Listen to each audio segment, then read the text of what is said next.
calling from BikeReview.com.au. I'm at the 2017 KTM launch, the 1290R, the 1290S and the 1090R.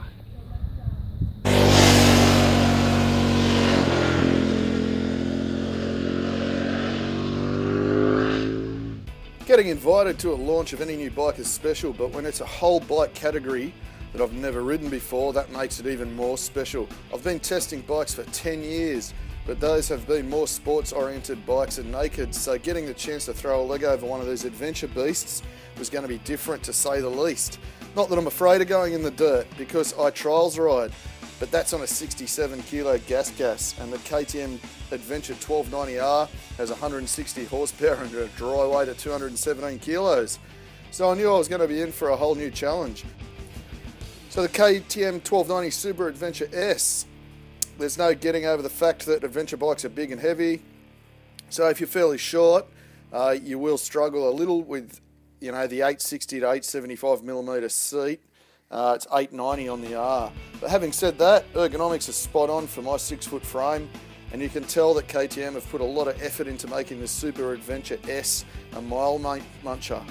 Talking to Chris Birch, 8-time New Zealand Enduro champion and 2010 Red Bull Romaniacs winner, he said, just treat it like a big trials bike. They love to be ridden on the pegs and use your body weight to throw it around, especially in the tight rough stuff. Well, it really worked. The new 2017 models come with a flash-looking 6.5-inch TFT dash that works brilliantly in any light and is easy to read and operate. Once you get the hang of it, anyway.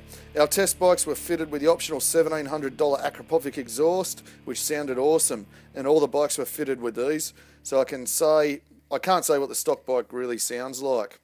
The S model comes standard with White Power semi-active electronic suspension, and this can be set to 4 different modes: comfort, street, sport and off-road.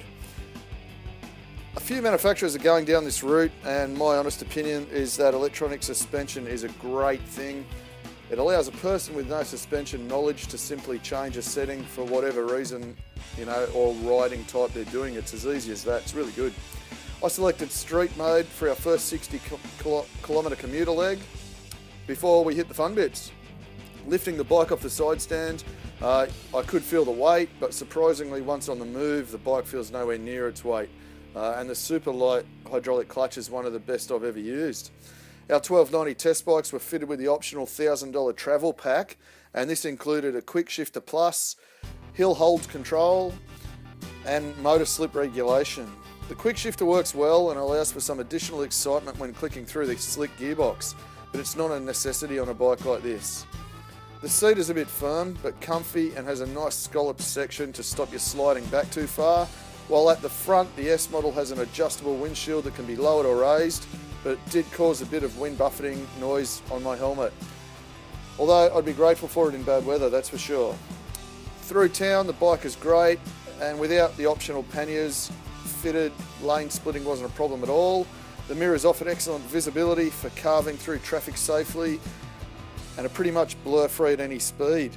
My test bike was able to find neutral every time. As I pulled up at the lights, it wasn't a problem like Richard had with a previous test we had earlier on this year. Once out on the open road, I can see why this class of bike is becoming more and more popular. With our dubious road surfaces and massive distances to cover, a flick of the mode switch can make a bad road more comfortable, or a twisty road a bit more fun, or a dirt road a lot more manageable. Talking of twisty roads, as a sports bike rider, this is where the fun is, when KTM have found some of the best in New South Wales to play on. The thing about the 1290S that surprised me the most is how fast the bike was on a really tight twisty road. The S model was fitted with 19-inch front and 17-inch rear alloy wheels, unlike the spoked models of the 21 and 18-inch on the Rs. So with the bike in sports mode, changing direction is unbelievably fast, no doubt helped by the wide bars, and KTM doing their best to keep the majority of the bike's weight low in the frame. In fact, as I followed some of the other test riders down the mountain pass, I was thinking that this bike would certainly embarrass many sports bike riders, leaving the rider red face. It had been a long time since I'd ridden a big KTM V-twin, and one of the things that put a smile on my face was the fueling. It is so smooth now. KTM have to be commended on this. I was able to potter along through nice low speeds through towns, no hint of a jerky throttle or hunting, just a really nice smooth acceleration right through the rev range. Helping stop the 1290s, 215 kilos, are a set of 4-piston Brembo calipers that grab hold of 320mm rotors. The brakes are ABS, of course, but the ABS is intelligent and alters its aggressiveness depending on what rider mode you're in. All the bikes are also fitted standard with traction control. We did take a few shortcuts down some gravel roads, probably 4 or 5 kilometres in total, just to get a taste of what the 1290S can do. The traction control is really intrusive until I switched it off, obviously, and then it allowed me to get the back stepping out a bit, which is the best way to steer these things. But if you want to, you can switch everything off, including the ABS. The bike felt stable and easy control on the loose stuff, and no doubt, with more time on these types of roads, you could really start having some fun, and more importantly, it opens up a whole new world of travel options. So jumping on the 1290 Super Adventure R, yeah, that was the next bike I rode. We were meant to meet up with a dirt group at lunchtime and swap bikes, but due to a rider injury and 2 punches, my dirt time on the 1290R and 1090R was limited very much so to only a few kilometres for photo shoots. So I can't fully comment on the bike's off-road ability, but we will get them back at some stage from KTM and do a proper test. So this is really a tarmac test. Although the short time I did spend on it was in some pretty rough and rocky sections, and I was pleasantly surprised at how well the big bike coped, which is not really that surprising, I guess, when you think that KTM has won the Dakar 16 times in a row, the toughest race on earth. One thing that was obvious was the R model was noticeably taller at 890mm, no doubt due to the bigger and stronger spoked wheels. This made me a bit more conscious when manoeuvring the bike around the tighter sections, even with my long legs. If we were on a slope and needed to put my foot down or something like that, I would struggle a little bit.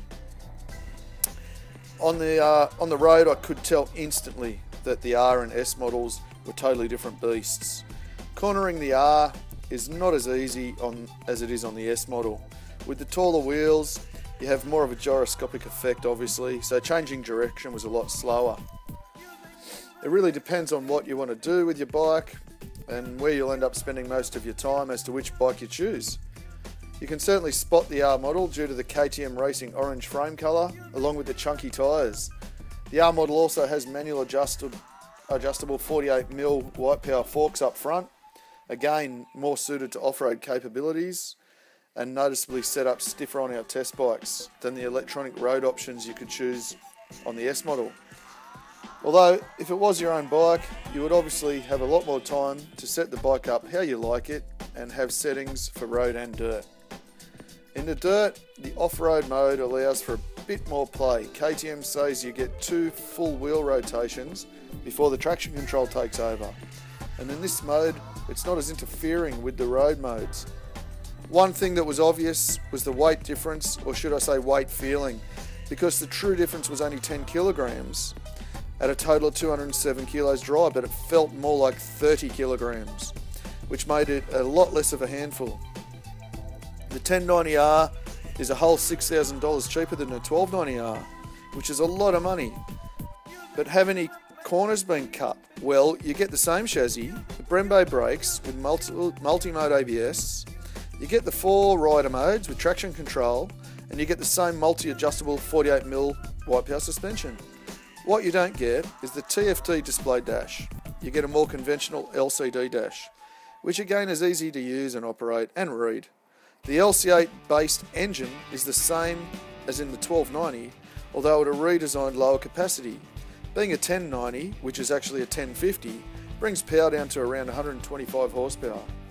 But it still has a healthy 109 Newton meters of torque, which is not to be sniffed at. On the road, you can tell the power is down compared to the 1290, but it's still really quick, and fueling, as with its bigger brother, is still spot on and silky smooth. With the 23 litre fuel tank, KTM claim a fuel range of 350 k's, which is also pretty good.